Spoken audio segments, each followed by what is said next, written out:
Hello students, with second part of second chapter. Previous part तक हम लोगों ने एसिड की फिज़िकल एंड केमिकल प्रॉपर्टीज़ तक डिस्कस कर लिया था। और आज जो सेकंड पार्ट है वो बोर्ड को लेके भी वेरी इंपॉर्टेंट पार्ट है आपका। इंडिकेटर्स बहुत पूछे जाते हैं, इंडिकेटर्स हालांकि, और पीएच स्केल।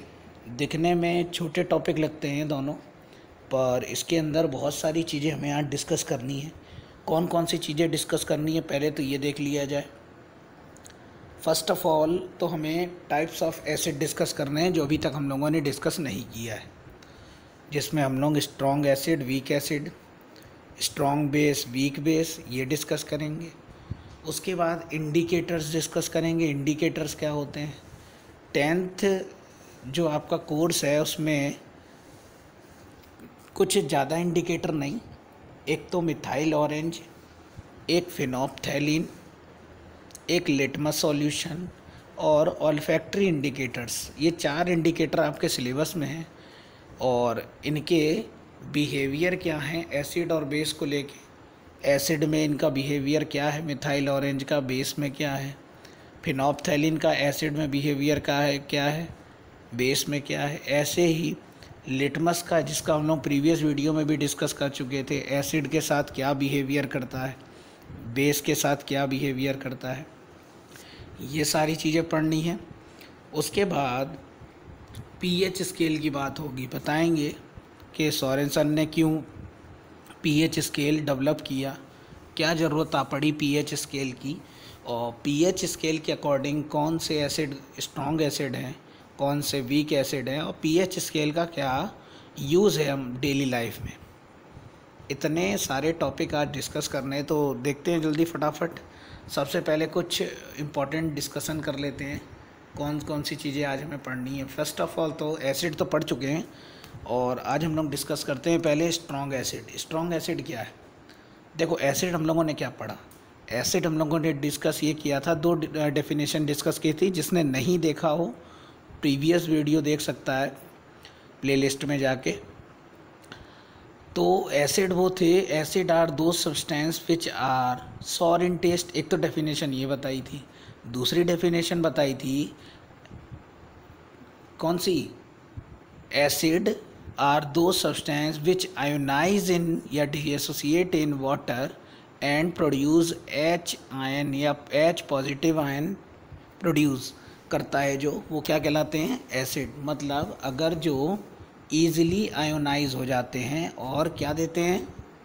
H+, वो क्या कहलाते हैं आपके? एसिड। और जो OH- देते हैं वो तो कहलाते हैं बेस। ये तो हम लोग पढ़ चुके हैं। अब स्ट्रॉन्ग एसिड कौन से हैं, वीक एसिड कौन से हैं?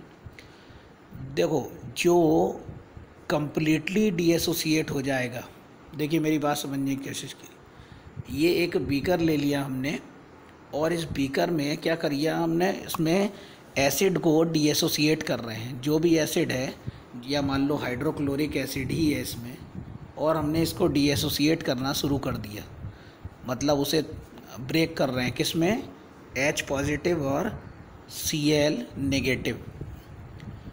अब एक चीज़ का क्वेश्चन थिंक करके देखिए आप लोग, अगर ये जो एसिड है वो ज़्यादा डीएसोसिएट कर लेगा तो ज़्यादा आयंस मिलेंगे, या कम डीएसोसिएट होगा तो ज़्यादा मिलेंगे? इसलिए बात है, जब वो कम्प्लीटली आयोनाइज हो जाएगा तो लार्ज अमाउंट में देगा एच आयन, कम्प्लीटली नहीं हो पाएगा तो कम अमाउंट में देगा। तो जब एसिड के जो आयंस हैं वो कम्प्लीटली आयोनाइज हो जाते हैं और लार्ज अमाउंट में यानी ज़्यादा से ज़्यादा एच आयन प्रोड्यूस करते हैं, तो ऐसे एसिड को हम लोग बोलते हैं स्ट्रॉन्ग एसिड। यही डेफिनेशन लिखी हुई है, an acid which completely ionize, जो लगभग पूरे कम्प्लीटली आयोनाइज हो जाते हैं, and produce large amount of hydrogen ion, और ज़्यादा अमाउंट में क्या देते हैं? हाइड्रोजन आयन, जो H+ बोलते हैं वो। तो वो क्या कहलाते हैं आपके? Strong acid. कई एग्जांपल भी दिए हुए हैं नीचे देखिए, नाइट्रिक एसिड, सल्फ्यूरिक एसिड, ऐसे बहुत सारे एसिड हैं जो आपके कौन से हैं?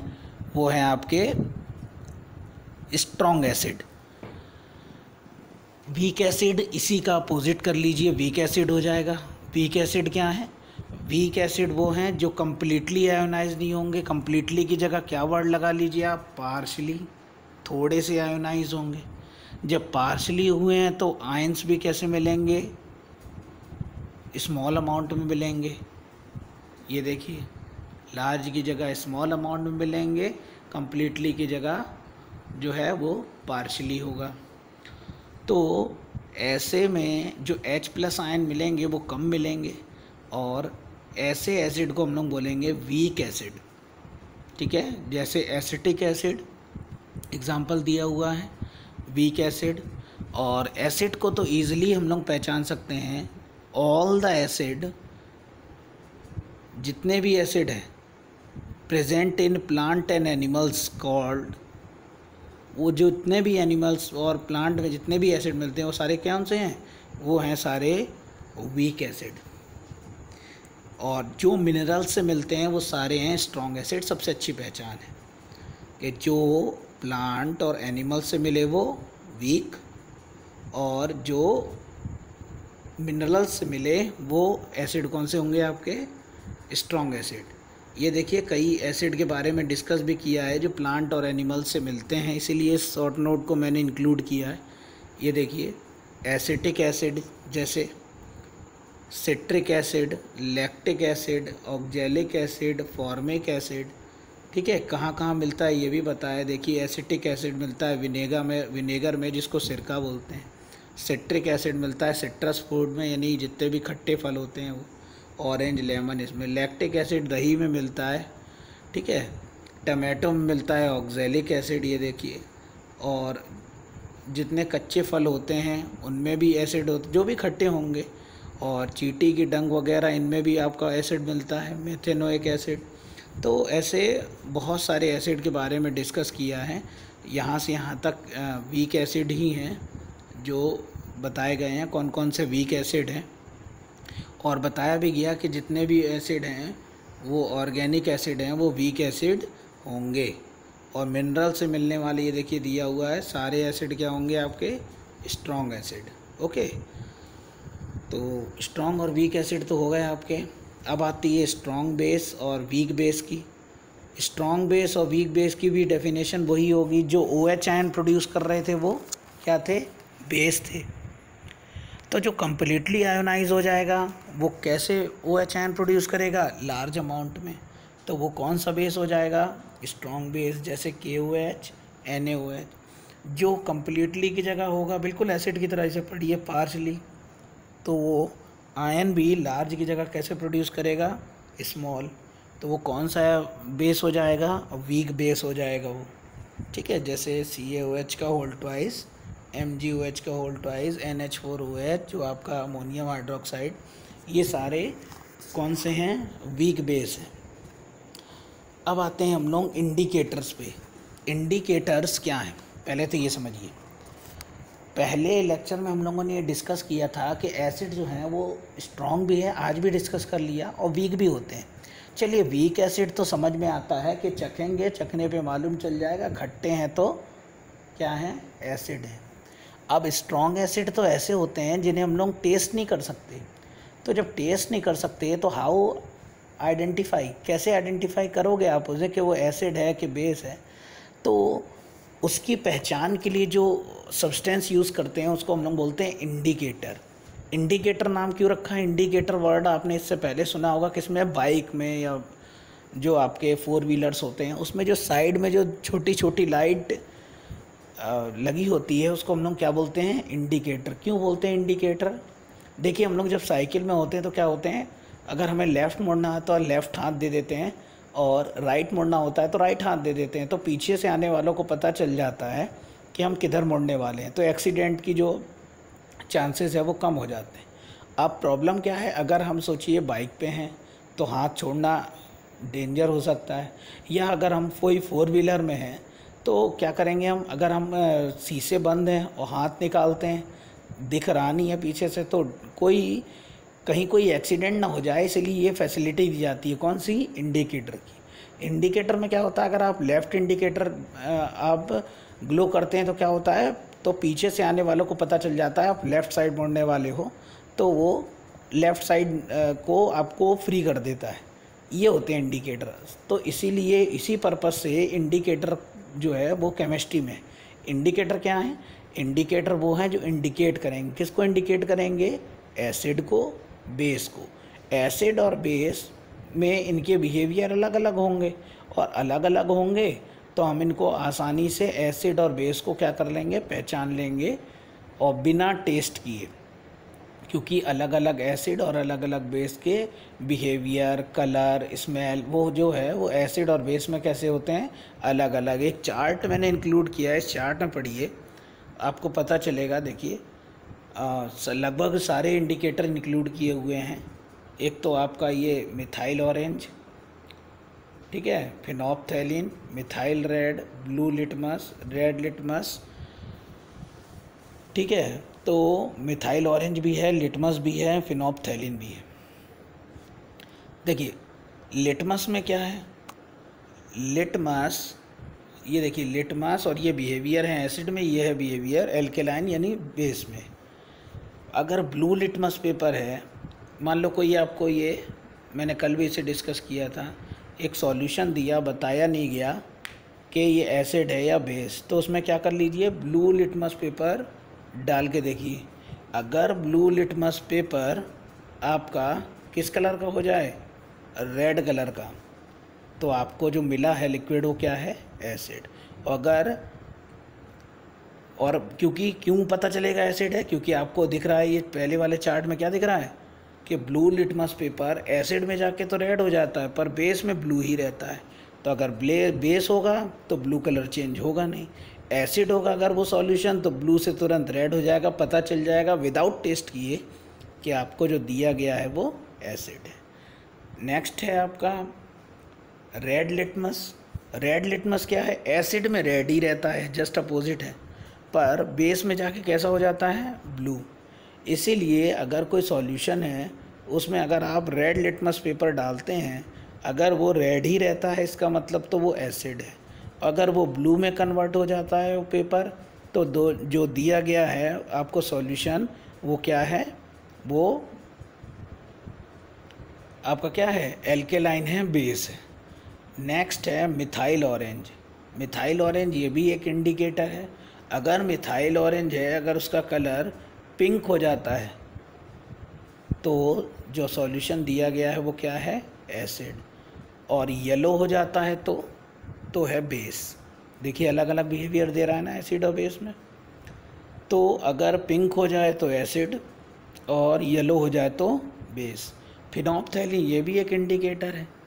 एसिड में जाके इसका कलर डिसअपेयर हो जाता है, ये कलरलेस हो जाता है। तो अगर फिनोप्थेलिन का कलर गायब हो जाए, डिसअपेयर हो जाए, तो समझ लीजिए कि जो आपको सॉल्यूशन मिला है वो एसिड है।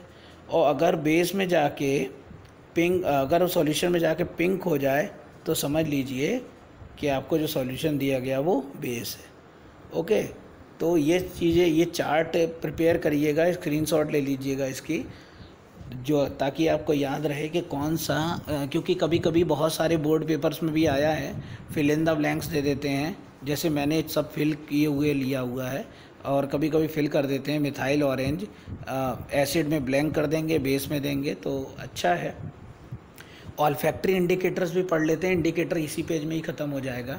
इंडिकेटर्स क्या हैं, ऑल्फैक्टरी इंडिकेटर्स दो सब्सटेंस हुज स्मेल, देखिए यहाँ कलर चेंज हो रहे थे, जिसकी एसिड और बेस सॉल्यूशन में जाके स्मेल चेंज हो जाती है, ऐसे इंडिकेटर्स को हम लोग कौन से बोलते हैं, ऑल्फैक्टरी इंडिकेटर्स। जैसे onion has a characteristic smell when basic solution like sodium hydroxide is added, close stem onion smell can not be detect. And acidic solution, देखिए, और जो एसिडिक सॉल्यूशन में और बेसिक सॉल्यूशन में ऑनियन जो है वो किसका काम करती है, एक ऑल्फैक्टरी इंडिकेटर्स का।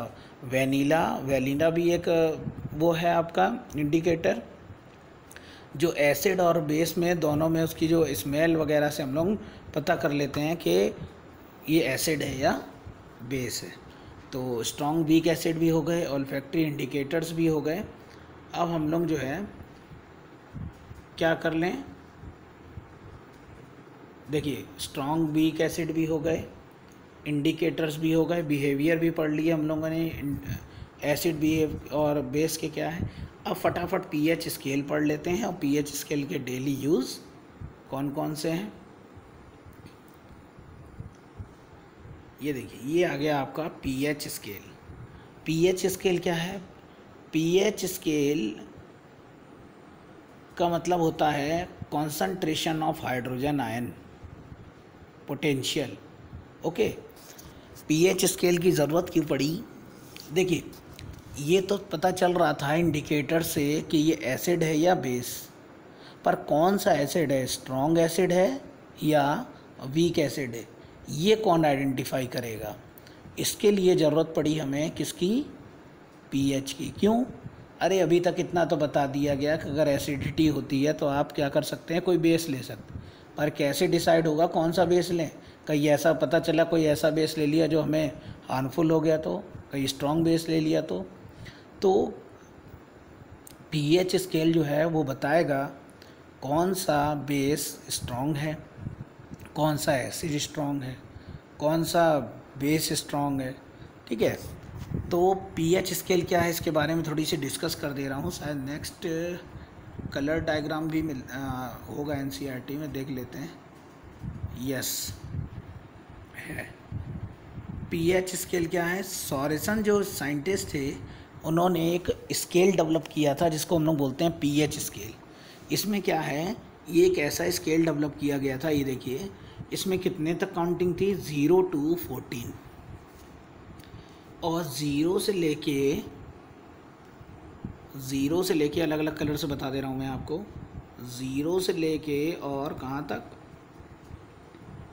6 तक एक था, 8 से लेके 14 तक अलग, और ये वाला अलग। ओके,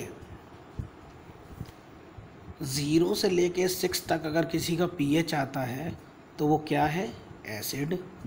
अगर 8 से लेके और 14 के बीच आता है तो बेस, और 7 आता है तो ना तो एसिड ना बेस, यानी न्यूट्रल। वेरी इंपॉर्टेंट क्वेश्चन यहाँ से निकला आपका, बहुत आता है। What is the pH value of pure water? Pure water का पीएच वैल्यू कितनी होती है, 7। बोर्ड में भी बहुत बार पूछा गया, ऑब्जेक्टिव में भी आता है। ऑब्जेक्टिव क्वेश्चन इसलिए बताते जा रहा हूँ क्योंकि अब की बार के पैटर्न से बोर्ड ने objective question inter high school दोनों में कंपलसरी कर दिए हैं। अच्छे भी हैं आपके लिए, पर मेहनत भी है, क्योंकि अब वही क्वेश्चन को सॉल्व कर पाते हैं स्टूडेंट्स जो डीप स्टडी करते हैं, नहीं तो ऑब्जेक्टिव उनके गलती हो जाते हैं। ओके, और स्ट्रेंथ क्या है? चलिए 6 तक तो ये मालूम चल गया कि ये एसिड होंगे, पर 6 वाला क्या स्ट्रॉन्ग होगा, और 5 वाला होगा, 4 वाला होगा, 3rd वाला स्ट्रॉन्ग होगा, कौन सा वीक होगा, कौन सा स्ट्रॉन्ग होगा, ये कैसे डिसाइड करेंगे?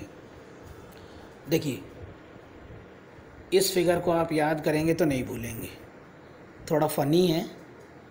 क्या है देखिए, ये देखिए थोड़ा सा, ये पर्सन जो है वो स्ट्रॉन्ग है, ओके, पर इसको नंबर कितना मिला हुआ है, 1।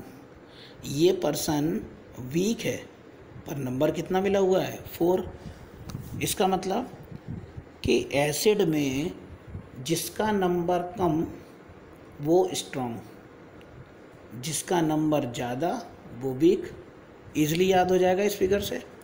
बेस में क्या देखते हैं, जिसका नंबर ज़्यादा वो वीक है ये, ओ सॉरी, जिसका नंबर कम वो वीक, जिसका नंबर ज़्यादा वो स्ट्रॉन्ग।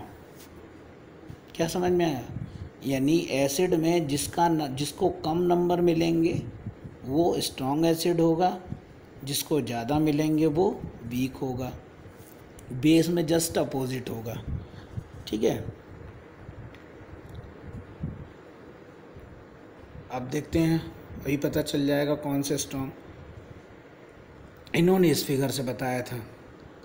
ये देखिए एसिड की स्ट्रेंथ इधर की तरफ, बिल्कुल सही है, इधर की तरफ मिलेंगे तो 1 मिलेगा, 1 होगा वो स्ट्रॉन्ग होगा।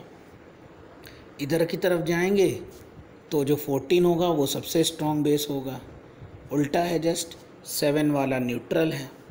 इधर जा रहे हैं तो हाइड्रोजन का कॉन्सेंट्रेशन बढ़ रहा है, यानी जो मिलेगा एसिड वो स्ट्रॉन्ग मिलेगा। इसमें इधर की तरफ जाएंगे तो डिक्रीज़ हो रहा है, यानी बेस मिलेगा आपको स्ट्रॉन्ग। तो ये तो था पीएच स्केल्स, और पीएच स्केल बता दिया 7 तक काउंटिंग होती है। 0 to 6 acid, 8 to 14 base, 7 neutral. ठीक है, और यहाँ से भी बहुत सारे क्वेश्चंस आते हैं। किसकी पीएच वैल्यू, मिल्क का पीएच वैल्यू कितनी होती है, बता रहा हूँ 2-4 कॉमन क्वेश्चन। मिल्क की पीएच वैल्यू कितनी होती है, सलाइवा की कितनी होती है, लेमन जूस की कितनी होती है, सॉफ्ट ड्रिंक की कितनी होती है पीएच वैल्यू, प्योर वाटर की कितनी होती है। ये आपको एक टेबल बता दिया है जिसमें पीएच वैल्यू सबकी दी हुई है। इसमें भी इम्पॉर्टेंट है जो अभी तक आई, एक तो गैस्ट्रिक जूस की जो आपके स्टमक में बनता है 1.4 होती है, यानी स्ट्रॉन्ग एसिड होता है आपके बॉडी में। लेमन जूस की 2.5 होती है पीएच वैल्यू, यानी ये भी एक स्ट्रॉन्ग है। और अगर देखा जाए तो क्योंकि स्ट्रॉन्ग से थोड़ा नीचे आया 2.5 तक। मिल्क का होता है 6.5, यानी 6.5 मतलब 7 तो नहीं है ना, यानी मिल्क एसिडिक होगा हल्का सा।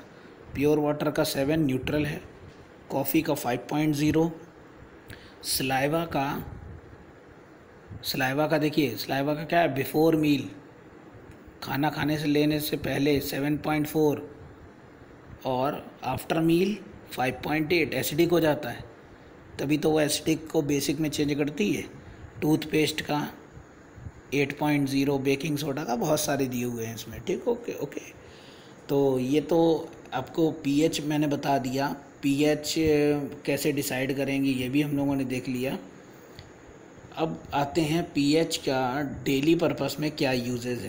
पहले मैं बता दूं, फिर हम लोग एनसीईआरटी में पढ़ते हैं, और लास्ट टॉपिक है आराम से डिस्कस कर ले रहे हैं, क्योंकि इसके बाद अब साल्ट स्टार्ट हो जाएंगे जो आपके सिलेबस में 4 साल्ट है, NaCl, NaOH, Na2CO3, CaOCl2 और POP। 5 साल्ट हैं आपके सिलेबस में। कोशिश करेंगे एक ही वीडियो में कवर करने की, नहीं तो 2 हो जाएगी। तो ये भी चैप्टर फिनिश हो जाएगा आपका, सेकंड चैप्टर भी। देखिए पीएच का डेली यूज़ में क्या क्या पर्पस है बता दे रहा हूँ। पीएच से एक तो ये मालूम चल जाता है कौन सा एसिड स्ट्रॉन्ग है और कौन सा वीक। तो इसको हम लोग अलग अलग पर्पस में यूज़ कर सकते हैं। कैसे, देखिए फर्स्ट बता रहा हूँ। फर्स्ट यूज़ क्या है कि पेट में एसिडिटी हुई, जैसे एसिड की क्वांटिटी बढ़ गई। क्या पढ़ाया गया था फर्स्ट वीडियो में कि अगर एसिड को के इफ़ेक्ट को ख़त्म करना है तो क्या कर सकते हैं हम लोग, कोई बेस यूज़ कर लें। तो पीएच वैल्यू से मालूम चल जाएगा कि हमें कौन सा बेस ले सकते हैं। तो वो बेस लेने से क्या होगा कि जो बेस है वो एसिड के इफ़ेक्ट को ख़त्म कर देगा, न्यूट्रलाइज कर देगा, और हमें जो पेन हो रहा था उससे रिलीफ मिल जाएगी। एक तो स्टमक में हो गया। दूसरा टूथ डिके में। टूथ डिके क्या होती है, टूथ डिके क्या होता है, जैसे हम लोगों ने कोई स्वीट फूड लिया, हाँ स्वीट फूड लिया, स्वीट फूड में क्या होता है, जो बैक्टीरियाज होते हैं वो ये शुगर को किस में चेंज कर देते हैं, एसिड में।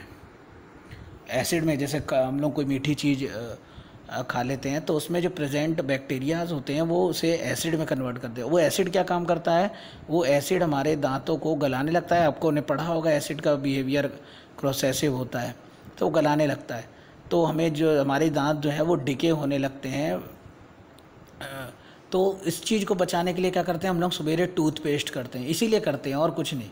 टूथपेस्ट क्यों करते हैं, क्योंकि टूथपेस्ट में अभी हम लोगों ने एक चार्ट पढ़ा था, उसमें टूथपेस्ट का पीएच दिया था कि नहीं दिया था। तो टूथपेस्ट में क्या होता है, बेस होता है।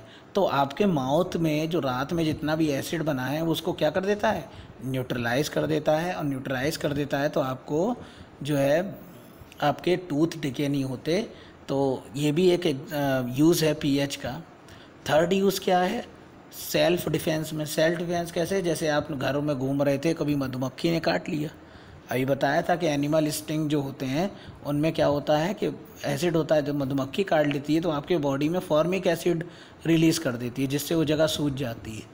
तो अब उस एसिड के इफ़ेक्ट को न्यूट्रलाइज करने के लिए आप क्या कर सकते हैं, उस जगह पे कोई बेस लगा लीजिए। जब उसको, और ये कौन सा लगाना है कौन डिसाइड करेगा, पीएच। तो अगर उस जगह पे कोई बेस का यूज़ कर रहोगे आप, तो क्या होगा, उसके इफ़ेक्ट जो है वो क्या हो जाएगा, आपका फिनिश हो जाएगा उसका इफ़ेक्ट, और जो है आपको रिलीफ मिल जाएगी, वहाँ स्वेलिंग कम होगी। ओके। और दूसरा सॉइल टेस्ट में, सॉइल टेस्ट में कैसे कभी कभी क्या होता है, कोई ऐसी ज़मीन भी होती है जो एसिडी हो जाती है, वो मतलब उसमें कोई फसल ही नहीं होती, उसमें एसिड की क्वांटिटी ज़्यादा हो जाती है। देखा होगा गांव-गांव जाके गवर्नमेंट कैंप लगवाती है, पता करवाती है कि सॉइल टेस्ट में कि एसिड है या बेसिक है, फिर उसको एसिड होगी तो बेस का ऐसे यूज़ करके उसको फिर फर्टाइल की जाती है ताकि उसमें फिर से क्रॉप प्रोडक्शन हो सके। ओके, तो देखते हैं हम लोग क्या क्या यूजेस हैं। वैसे जो बता दिया वही होगा। एक तो देखिए ये हो गया, आर प्लांट एनिमल सेंसिटिव, मैंने बताया था प्लांट और एनिमल सेंसिटिव होते हैं। तो एक तो एसिड रेन में, ठीक है, डिसाइड करेंगे कि कौन सा एसिड रेन है। तो क्योंकि एसिड रेन जो हो रही है वो भी डिफ़िकल्टी प्रोड्यूस कर रही है हम लोगों में, एनिमल्स में और हम लोगों में। ये सॉइल टेस्ट वाला जो बताया था वो है। Plant require pH range of healthy crop to find out pH healthy grow to plant. तो एक फिक्स पीएच ही चाहिए होती है जितने भी प्लांट होते हैं। तो कैसे हम लोग इसको डिसाइड करेंगे, पीएच यूज़ करके पता चलेगा कितना एसिडिक है कितना बेसिक। थर्ड है डाइजेस्टिव सिस्टम में, ये देखिए ये भी बता चुका हूँ। हमारे स्टमक में हाइड्रोक्लोरिक एसिड प्रोड्यूस होता है, कभी कभी उसकी क्वांटिटी बढ़ जाती है तो पेन और इरिटेशन होता है। इस पेन और इरिटेशन को कम करने के लिए हम कोई एंटी एसिड यूज़ कर सकते हैं, ठीक है, जो इसके इफ़ेक्ट को क्या कर देगा, न्यूट्रलाइज कर देगा। हालांकि पहले तो कुछ भी बेस लिया करते थे, अब तो बहुत सारे बेसेस आ गए हैं मार्केट में, मिल्क ऑफ मैग्नीशिया, इनो पता नहीं किस किस नाम से एंटा एसिड आ गए हैं जो उसके इफ़ेक्ट को क्या कर देते हैं, न्यूट्रलाइज कर देते हैं। टूथ डिके, इसको भी मैं पढ़ा चुका हूँ, अभी आपको बता चुका टूथ डिके के जो 5.5 होता है, पर आप जब शुगर ले लेते हैं, देखिए लिखा होगा सारा, तो क्या होता है माउथ में जो प्रेजेंट जो बैक्टीरिया होते हैं वो क्या कर देते हैं, शुगर को किस में चेंज कर देते हैं, एसिड में कर देते हैं, जिससे वो आपके टूथ क्या होने लगते हैं, बेकार होने लगते हैं टीथ। तो इसको प्रिवेंट करने के लिए हम लोग टूथपेस्ट में बेसिक वाला टूथपेस्ट यूज़ करते हैं जिसमें बेस। सेल्फ डिफेंस में ये भी बता चुका मैं कि बी स्टिंग वगैरह जो मधुमक्खी काट लेती है, इसके बारे में भी हम लोग अभी डिस्कस कर चुके हैं। तो मेरे ख्याल से सारी चीज़ें डिस्कस कर चुके हैं हम, ठीक है। और next yes salt, next lecture salt का होगा, ठीक है। तो लगभग ये चैप्टर भी फिनिश की ओर ही है। और आज के जो इम्पोर्टेंट पॉइंट थे बता दे रहा हूँ आपको, पढ़ाते समय भी बताया। पीएच, किसका पीएच कितना होता है बहुत पूछा जाता है एग्ज़ामिनेशंस में भी, और आप कोई कम्पिटिटिव एग्ज़ाम में बैठेंगे वहाँ भी पूछा जाएगा, अभी भी लगातार पूछा जाता है। एक तो ये तो बहुत इम्पोर्टेंट क्वेश्चन है, what is the pH of pure water, 7, बहुत ज़्यादा आता है ये क्वेश्चन। हालांकि आता तो सलाइवा का भी है और कभी कभी इसका भी पूछ लेता है आपका मिल्क का। तो एक तो वो चार्ट अच्छा यूज़ है। इंडिकेटर, एसिड में क्या कलर देता है, बेस में क्या देता है, तो एक ये भी इंडिकेटर भी आपको याद करने ज़रूरी है, ठीक है। तो आज इतना ही रखते हैं, पढ़ते रहिए, और अगर कोई प्रॉब्लम हो तो आप कमेंट सेक्शन में बता भी सकते हैं, ठीक है। Okay, bye bye.